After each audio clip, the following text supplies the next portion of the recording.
Mari kita arahkan hati kita kepada Tuhan. Kita mohon pertolongan Roh Kudus. Ya Roh Kudus Tuhan kami, seperti Engkau telah berfirman menyapa umat-Mu di segala abad dan tempat, saat ini juga kami mohon agar Tuhan berbicara menyapa kami melalui firman-Mu yang akan kami baca bersama dan kami renungkan bersama. Kuasailah Tuhan segenap ruangan hati kami, supaya setiap firman yang kami renungkan itu benar-benar menjadi benih yang bertumbuh dan berbuah sesuai dengan kehendak-Mu. Dalam Yesus Kristus. Amin. Mari kita sama-sama membuka Alkitab kita, yaitu Mazmur 119. Mazmur 119, kita akan baca ayat 1 sampai ayat 8. Dan mari kita baca ini secara responsoria. Saya akan baca ayat yang agak keluar dan cuma membaca baris yang agak ke dalam. Berbahagialah orang-orang yang hidupnya tidak bercela.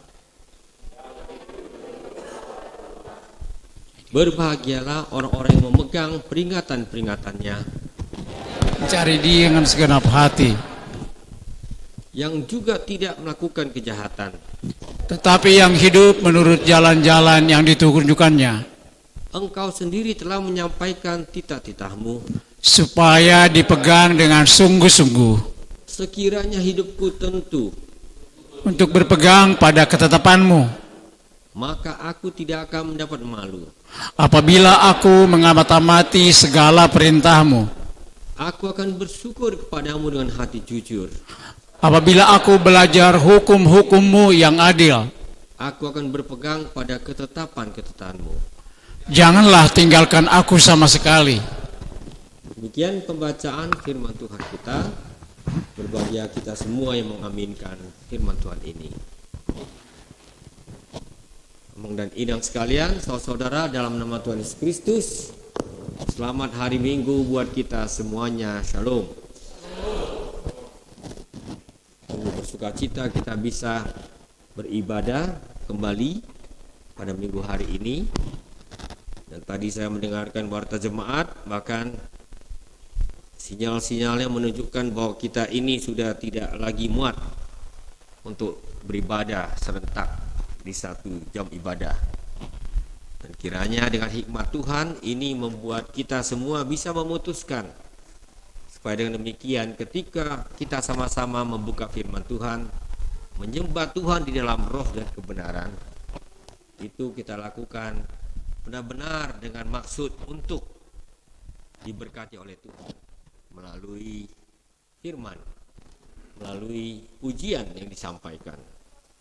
Hari ini secara khusus kita bicara tentang orang yang berbahagia. Baru-baru ini seorang bertanya kepada Lembaga Alkitab Indonesia. Pertanyaannya memang bagus ya. Ini kenapa Lembaga Alkitab Indonesia menerjemahkan ini berbahagia? Padahal dalam bahasa Inggris ini blessed. Blessed itu artinya diberkati. Apakah ini salah terjemahan? Ini serius ya, kalau salah terjemahan itu serius. Sampai-sampai bisa sesat juga. Ya, ada yang sampai hampir sesat, ada yang sampai betul-betul sesat. Semoga tidak ada yang sesat karena baca Alkitab yang terbitkan Lembaga Alkitab Indonesia. Nah, kenapa?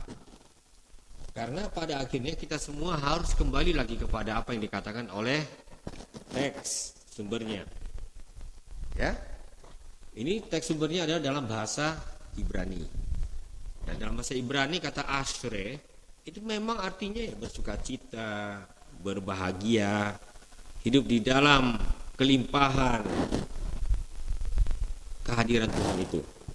Nah, yang sering orang tidak mengerti adalah kata blessed di dalam bahasa Inggris itu sebenarnya juga adalah bukan hanya diberkati, tapi juga I feel blessed kata orang Inggris. Artinya apa?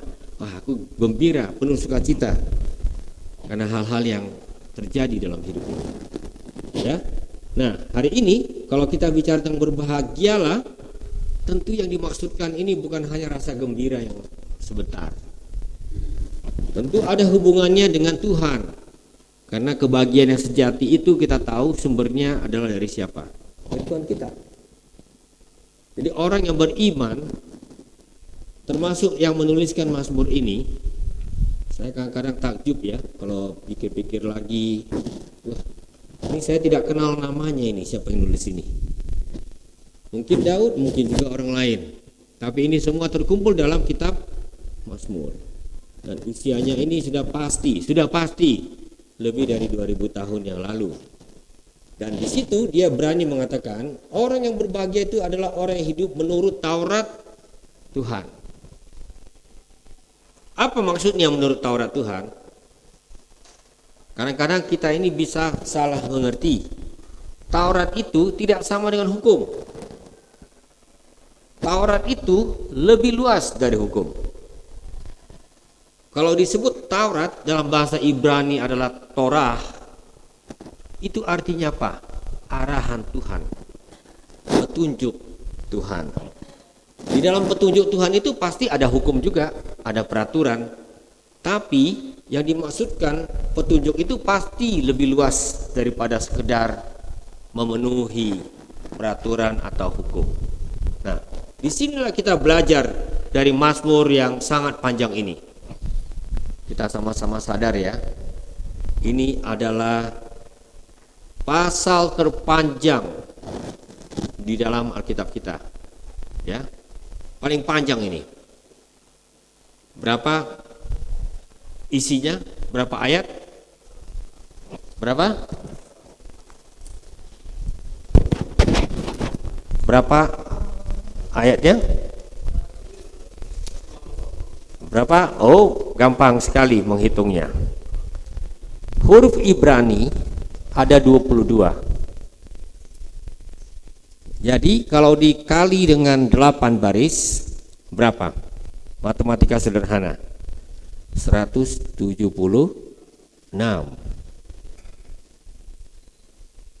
Nah, ini Mazmur yang luar biasa. Ada orang yang kreatif ketika dia menulis Mazmur ini. Baris bait yang pertama itu semua dimulai dari huruf Ibrani Alef. Ibaratnya itu ini seperti Mazmur alfabetis ya. Aku bersyukur padamu ya Allah, ya kan? Alangkah indahnya hidup bersamamu. Apakah lagi yang dapat kulakukan di hadapan-Mu ya Tuhan? Ataukah aku harus ini? Pokoknya semua dimulai dari A. 8 baris. Bait berikutnya dimulai dari huruf B. Betapa indahnya hidup bersamamu dengan Tuhan. Berbahagialah orang-orang yang mengikuti Engkau.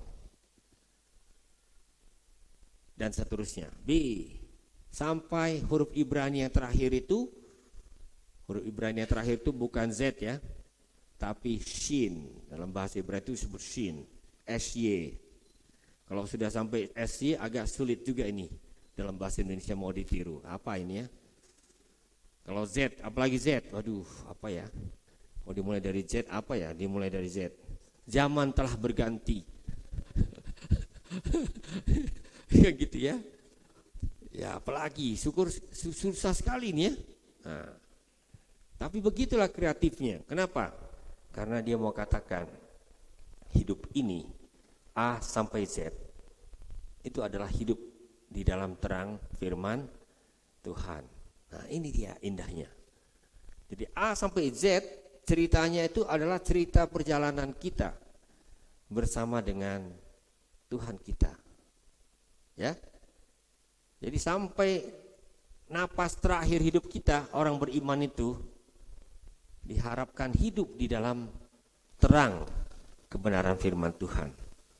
Oleh karena itu di dalam Mazmur inilah kita menemukan salah satu ayat yang sangat terkenal tentang firman Tuhan. Ini sudah digubah menjadi nyanyian-nyanyian. Kita lihat ayat yang ke-105. Mari kita baca.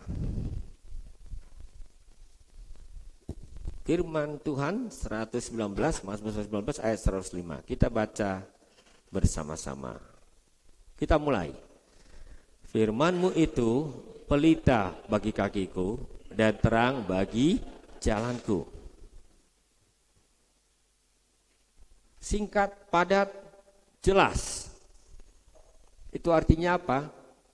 Seringkali orang tersandung kalau tidak punya terang. Cobalah mati lampu semuanya tiba-tiba. Ya. Kita bahkan tidak tahu di depan situ ada selokan. Coba kalau itu terjadi. Nah, di sini sangat jelas bagi kita. Ada satu pengakuan firman itu bagaikan nyala api, pelita yang menuntun hidup kita A sampai Z. Dari mulai diberi napas kehidupan sampai kepada mengembalikan napas kehidupan itu kepada Tuhan. Itulah hidup orang beriman. Nah, di tengah-tengahnya itu apa yang terjadi? Bermacam-macam tingkah laku kita sebagai manusia. Di tengah-tengah itu kita sadar bahwa kita sering tinggalkan Dia. Bukan firman Tuhan yang kita dengar, tapi perkataan manusia. Bukan maunya Tuhan yang kita turuti, tapi maunya diri kita. Gitu ya, saya rasa ini pergumulan hidup sampai kita nanti kembali kepadanya. Dan itulah sebabnya hari ini kita diingatkan kembali oleh seorang yang dengan jujur mengatakan orang yang berbahagia itu adalah orang yang hidup menurut arahan Tuhan, Torah Tuhan. Kenapa? Karena kalau kita mulai melenceng, kalau kita ada firman Tuhan menyertai kita, kita bisa dibawa kembali. Tapi kalau orang tidak kenal firman Tuhan, dia bahkan tidak tahu yang namanya melenceng. Tidak tahu. Tadi pagi saya mendapat sebuah WA tentang ciri-ciri orang psikopat. Entah kenapa, apa hubungannya firman Tuhan hari dengan psikopat ya. Dan saya cukup takjub, ini dalam bahasa Inggris kebetulan. Orang psikopat itu punya satu keahlian. Keahliannya adalah dia bisa kelihatan sangat normal. Kita nggak bisa deteksi. Kehidupan sehari-harinya seperti orang lain. Dia bisa tersenyum, dia bisa sangat lembut, dia bisa kelihatan sangat peduli, sayang sekali. Tapi kapan-kapan kalau dia mau bunuh orang, dia bunuh saja. Split. Suatu kelainan. Itu namanya orang psikopat. Ya. Dia bisa ibaratnya memegang keris di belakang sambil bersalaman. Wah, Anda orang yang paling baik. Ya. Saya senang sekali bertemu Anda. Lalu ketika kita tidak sigap, tahu-tahu habis nyawa. Itu psikopat. Tiba-tiba saya sadar, oh inilah dia. Inilah bedanya dengan orang yang hidupnya mau dibentuk, dituntun oleh firman Tuhan. Supaya kita, antara hati kita dan hidup kita yang di luar ini, sedapat-dapatnya sejalan. Dan itu tidak dipunyai oleh manusia termasuk saya 100%, tidak mungkin. Tapi kalau kita punya firman Tuhan, kita diarahkan terus. Lihat ini hidupmu udah mulai lari nih. Kau mulai mempertuhan yang lain ini misalnya. Ya. Kita diingatkan terus dalam dunia kita sekarang ini. Yang mulai dari pagi sampai malam selalu ada macam-macam masuk ke dalam pikiran kita. Betul enggak? Amang dan Inang sekalian, saudaraku. Betul ya? Banyak sekali nih yang masuk tengah-tengah hidup kita ini. Tapi kalau kita dituntun oleh firman Tuhan, maka kita tahu, kita diingatkan. Rupanya kalau engkau mau bahagia, kalau saya mau bahagia, carilah Dia dengan segenap hati. Itu dikatakan di dalam firman Tuhan pas ayat 2 ya. Berbahagialah orang-orang yang memegang peringatan-peringatannya, yang mencari Dia dengan segenap hati, segenap hati. Ya. Biasanya orang cari segenap hati itu apa? Kalau itu menguntungkan. Betul enggak? Cari uang segenap hati. Cari uang ya. Betul enggak? Cari kekayaan, cari kesenangan, segenap hati.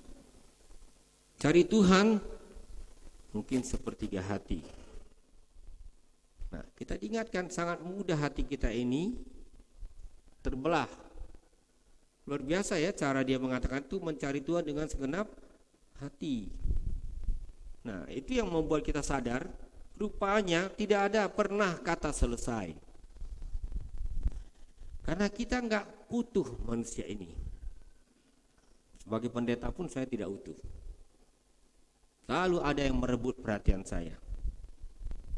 Selalu ada yang ingin menguasai diri saya yang tidak sesuai dengan maunya Tuhan.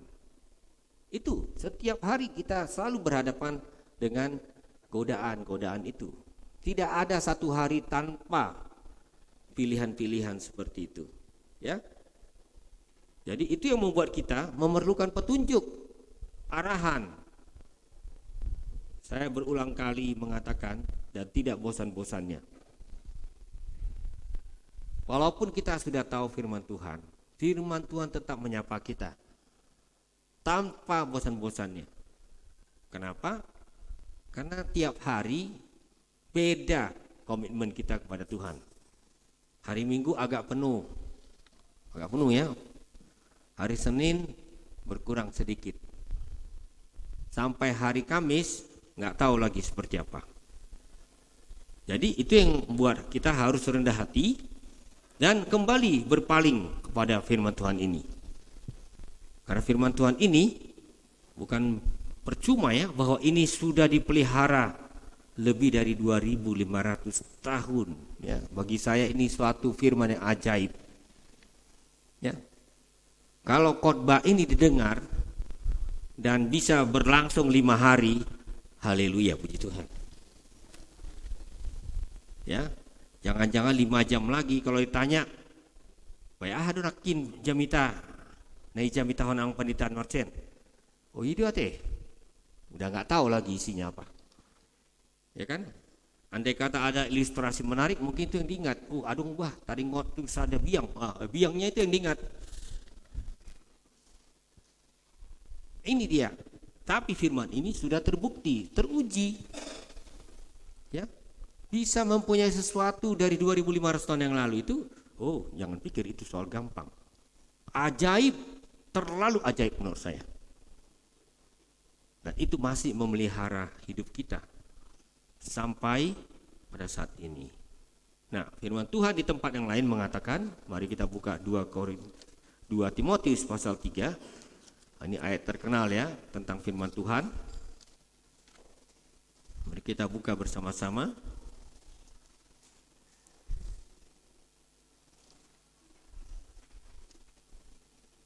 Dua Timotius pasal 3 ayat ke-16.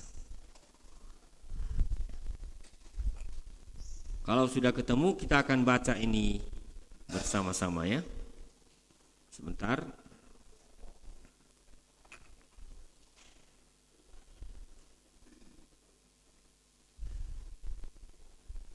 Ya. Kita baca bersama-sama. Segala tulisan yang diilhamkan Allah memang bermanfaat untuk mengajar, untuk menyatakan kesalahan, untuk memperbaiki kelakuan dalam kebenaran. Nah, ini dia. Segala tulisan yang diilhamkan Allah. Tanggal 9 Februari diluncurkan sebuah Alkitab baru. Terjemahan baru. Di dalam Alkitab yang baru ini bunyinya masih mirip, tapi dipertegas lagi, dibuat lebih tajam lagi. Seluruh kitab suci diilhamkan Allah. Tentu benar ya, segala tulisan yang diilhamkan Allah itu bermanfaat untuk ngajar dan sebagainya. Tapi yang dimaksudkan segala tulisan itu apa? Ini Alkitab ini, seluruh kitab suci diilhamkan oleh Allah. Dan bermanfaat apa? Mengajar, mengajar kita tentang kebenaran firman Tuhan, tentang pilihan-pilihan hidup ini, menyatakan kesalahan. Wah, ya udah jelas ya. Kalau ada orang kerjanya memuji, jangan pernah percaya. Izinkan saya mengatakan jujur. Kalau ada orang kerjanya memuji, menyanjung, jangan-jangan ada apa-apanya. Tapi Tuhan tidak akan mau seperti itu pada kita. Karena Dia tahu kita ini manusia yang rapuh, mudah terjebak, mudah dikelabui. Makanya di situ kalau firman Tuhan mengatakan salah, ya Dia bermaksud untuk mengkoreksi kita. Itu ya. Apa kata orang Batak itu? Lamor-lamor hatanya apa katanya? Begu, ya. Ya. Itu filosofi yang menarik juga ya. Kalau namanya bisikan-bisikan dari yang roh lain itu, wah, halus, lembut, menarik, memikat. Kalau firman Tuhan, ada saatnya dia lembut. Kalau kita tertindih, kita lagi bingung, kita membutuhkan pegangan, firman Tuhan menolong kita, menguatkan kita. Tapi kalau kita sudah mulai melenceng, kita mulai suka-suka hidup ini, firman Tuhan tidak mungkin lembut, tidak mungkin, saya katakan tidak mungkin lembut. Dia akan mengatakan pada kita, kalau kau memilih jalan yang salah, maaf, pilihanmu adalah kebinasaan. Tegas ya. Jadi jangan pernah percaya, entah itu pengkhotbah atau siapapun, kalau perkataannya cuma yang manis-manis. Jangan pernah percaya. Kenapa? Karena saya baca kitab dari halaman pertama sampai terakhir, ada di situ yang manis, tapi banyak yang pahit. Malah lebih banyak yang pahit. Karena manusianya, kita semua ini mudah dibodohi. Ini jujur aja kita bicara ya. Nah, tujuan menyatakan kesalahan apa? Memperbaiki tingkah laku kehidupan kita ini. Itu bedanya kerja Tuhan dengan kerja manusia. Kerja manusia apa? Mencatat kesalahan orang lain. Ya kan? Bah, anggo pendeta Nuarceni odo. Nah kurang di nasida. Sada 2 tolu 4 5 6 lengkap. Kita manusia suka begitu. Tapi Tuhan gak berhenti. Sesudah dia catat, dia bilang hiduplah yang benar.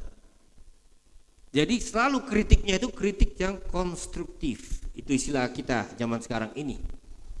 Ya, tujuannya bukan hanya meremukkan, tapi supaya dibentuk hidup kita ini ulang. Itu yang membedakan firman Tuhan dari kata-kata manusia, apalagi yang sifatnya sudah fitnah.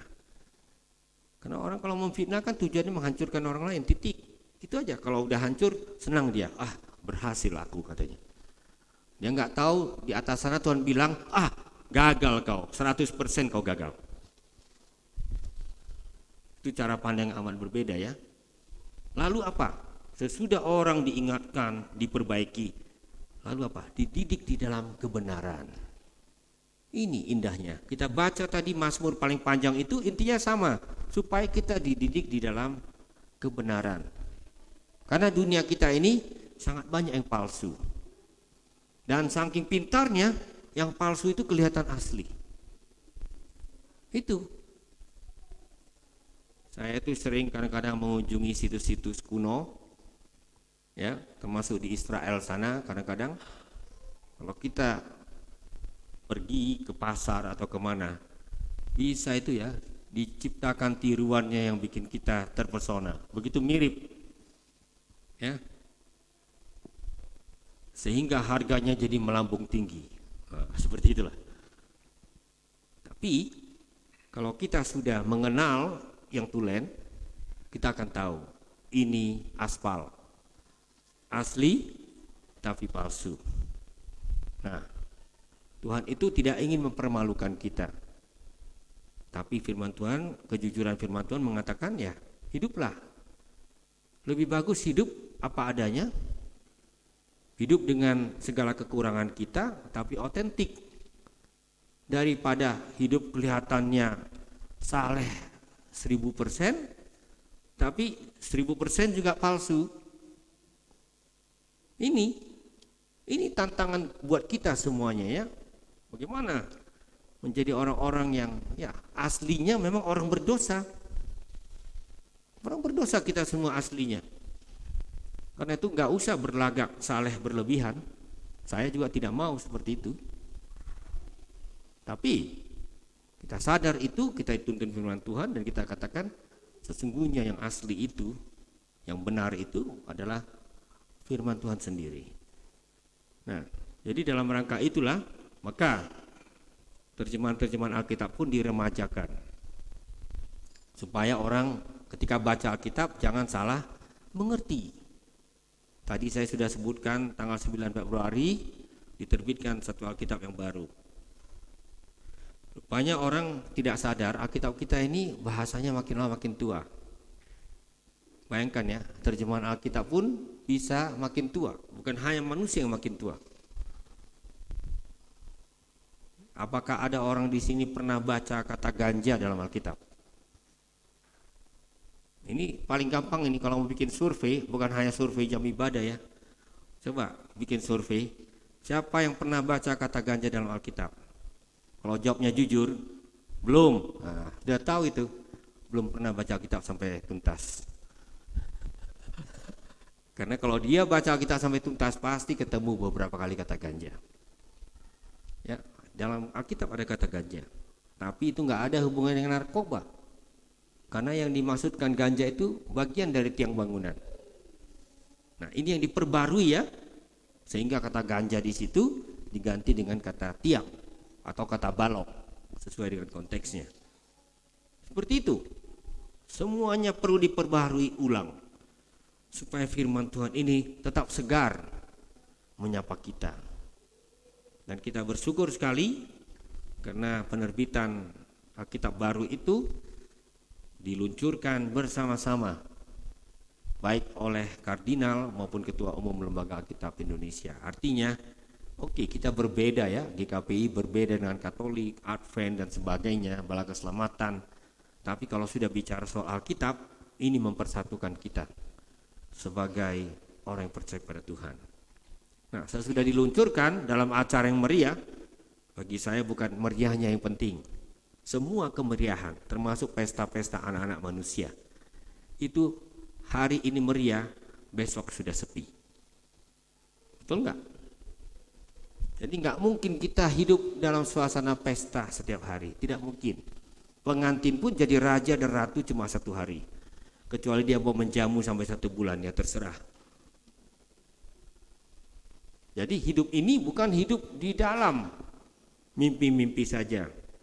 Kita dituntun oleh firman Tuhan supaya apa yang kita rindukan sebagai kebahagiaan itu kebahagiaan yang memang mengandung juga pergumulan-pergumulan. Ya, jangan kita percaya orang bahagia itu tidak bergumul. Oh, itu kebahagiaan versi mimpi, nggak ada itu. Kita kan maunya bahagia ya, semuanya berjalan lancar, lurus. Punya anak cucu maunya semuanya aman. Itu akan terjadi, tapi itu cuma ada di dalam skenario sinetron.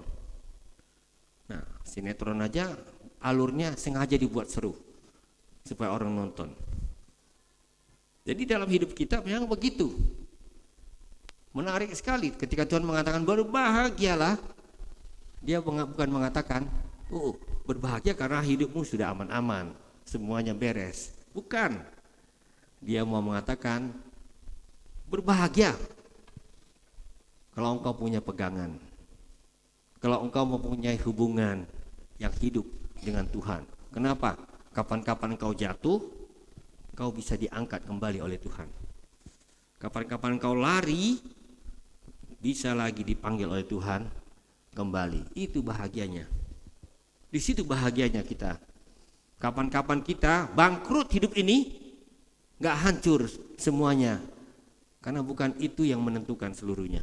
Kita masih tetap dijaga oleh Tuhan. Jadi kebahagiaan kita itu bukan kebahagiaan hanya berdasarkan suasana, tapi kebahagiaan itu ditentukan oleh relasi yang terus-menerus bergaul dengan Tuhan yang hidup. Dan itulah yang menjaga orang-orang percaya dari awal sampai akhirnya. Jadi kita sangat bersyukur ya, kita mewarisi sebuah firman yang sudah diuji berabad-abad, ribuan tahun. Begitu banyak orang telah pergi mendahului kita. Tidak usah jauh-jauh, kemarin ketika peluncuran Alkitab, saya terharu sekali. Kenapa? Saya mengingat teman-teman di dalam tim yang sudah pergi mendahului. Ada seorang profesor Katolik, namanya Romo Profesor B.A. Parera. Itu orang Flores, sudah pergi. Ada seorang ibu, Dr. Deborah Malik namanya, lulusan Harvard, itu juga sudah pergi. Jadi kita bolong. Ketika hadir kita langsung lihat, wah bolong ini, ya kan? Betul-betul saya mau nangis. Kenapa? Dalam hati kan kita manusia gitu ya. Andai kata dia masih hidup, dia turut merayakan peristiwa-peristiwa ini. Itu kita manusia. Tapi saya yakin mereka juga adalah orang-orang yang berbahagia. Karena mereka sudah menjalani hidup ini setia sampai akhirnya. Tidak perlu mereka menunggu sampai hasilnya dipuji orang baru bahagia. Tidak perlu. Karena mereka sudah mempunyai Tuhannya sebagai penuntun hidup. Mereka sudah hidup di dalam terang firman Tuhan. Itu yang menghibur hati saya waktu itu ya. Iya betul. Tinggal tunggu giliran saya saja, kira-kira begitu. Ya.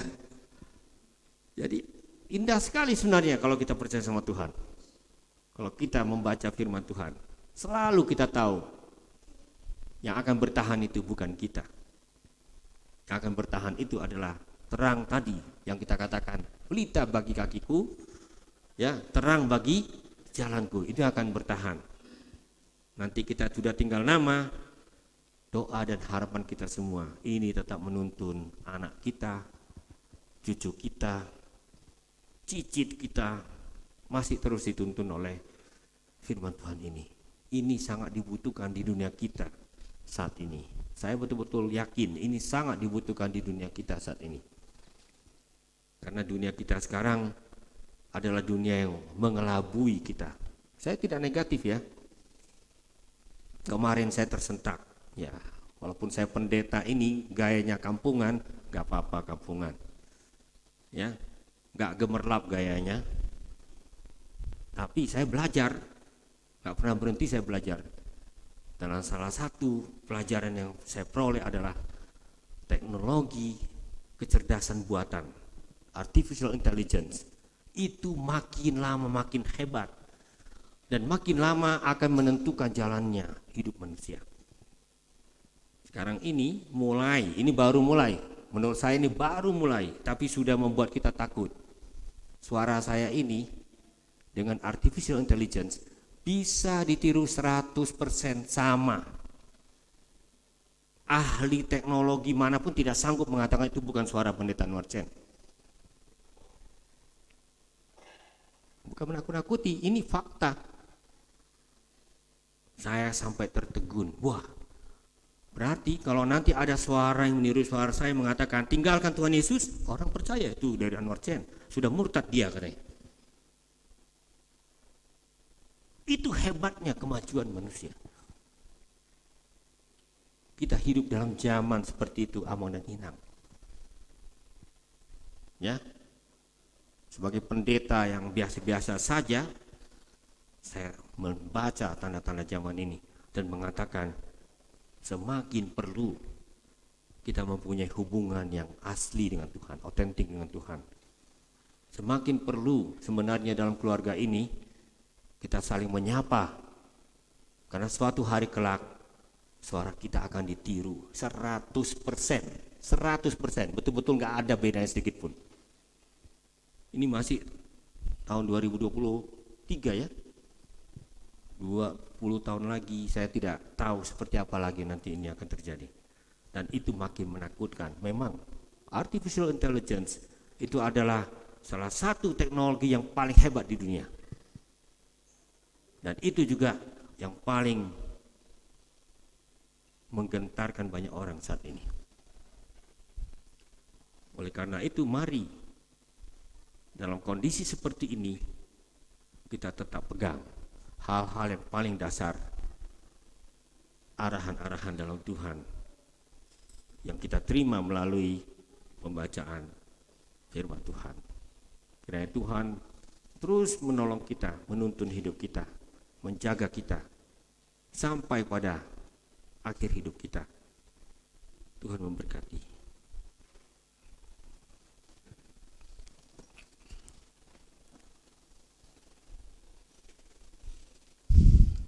Mari kita bersatu dalam doa. Terima kasih Tuhan, firman-Mu begitu jelas bagi kami. Sekali lagi kami diingatkan, Engkau menyapa orang-orang yang berbahagia, bukan karena kami memiliki berbagai hal, apalagi materi, bukan. Tapi karena kami bersedia membuka hidup kami untuk menjadi orang-orang yang belajar firman Tuhan, dituntun oleh firman Tuhan. Dunia kami ini bergulir sedemikian hebatnya Tuhan, dan kami mengaku di hadapan-Mu, itu membuat kami merasa sekarang kami menuai akibatnya. Kepintaran-kepintaran anak-anak manusia ternyata kembali Tuhan, dengan cara yang tidak terduga-duga, bisa menjadi sebuah jebakan yang luar biasa bagi kami. Kiranya Engkau memberikan kami kerendahan hati untuk mengakui Engkau sebagai penuntun langkah hidup kami. Tuhan, kami berdoa agar Tuhan terus jaga keluarga demi keluarga, supaya kami ini tetap utuh di hadapan-Mu Tuhan. Kami tahu firman-Mu yang menunjukkan pada kami, tak seorang pun dari kami ini orang-orang yang sempurna, tidak, satu pun tidak Tuhan. Oleh karena itu kami butuh Engkau mengingatkan kami, melakukan koreksi terhadap hidup kami, memberi kepada kami tuntunan sampai akhir hayat hidup kami. Bapa, saat ini kami membawakan kepadamu saudara kami yang berulang tahun, baik yang berulang tahun pernikahan maupun ulang tahun kelahiran. Keluarga Penatua Martuani Siregar, Boru Siagian, Tuhan, terima kasih Engkau telah memberkati pernikahan mereka. Kiranya Engkau yang terus jaga mereka Tuhan sebagai keluarga-Mu. Kiranya mereka menjadi saksi, dipakai oleh Tuhan, menjadi alat berkat Tuhan di tengah-tengah dunia ini. Berikan sukacita pada mereka. Kami mengingat juga Tuhan orang tua mereka, Pendeta Siregar dengan Inang. Tuhan juga tolong di masa mereka dalam usia yang lanjut, agar mereka senantiasa ditopang oleh kasih setia-Mu. Kami saat ini juga bersyukur bersama dengan saudara kami. Sekali lagi yang berdoa untuk Penatua Martuani Siregar yang Kau telah genapkan usianya Tuhan minggu yang lalu. Anak Johnson Raja Salomo Sormin, anak Valentina Carolina Nababan, Inang Purnama Sihotang. Tuhan, berkatilah mereka, supaya setiap tahun yang bertambah membuat kami Tuhan semakin yakin hidup ini adalah sebuah pemberian, karena itu tidak untuk disia-siakan. Terima kasih Tuhan, jaga dan pelihara mereka bersama dengan keluarga yang mereka kasihi dan mengasihi mereka. Tuhan, kami berdoa bersama-sama dengan umat-Mu, apapun kondisi jemaat-Mu Tuhan, baik yang sakit maupun yang melakukan berbagai hal, agar Tuhan yang senantiasa hadir dalam hidup kami. Kami menyerahkan perjalanan hari-hari kami ke depan ini kepadamu, dan mohon tuntunan-Mu buat setiap warga jemaat ini, agar kami semakin erat bersatu, saling menolong, saling menopang, melanjutkan perjalanan kami bersama dengan Engkau di dalam Yesus Kristus. Amin.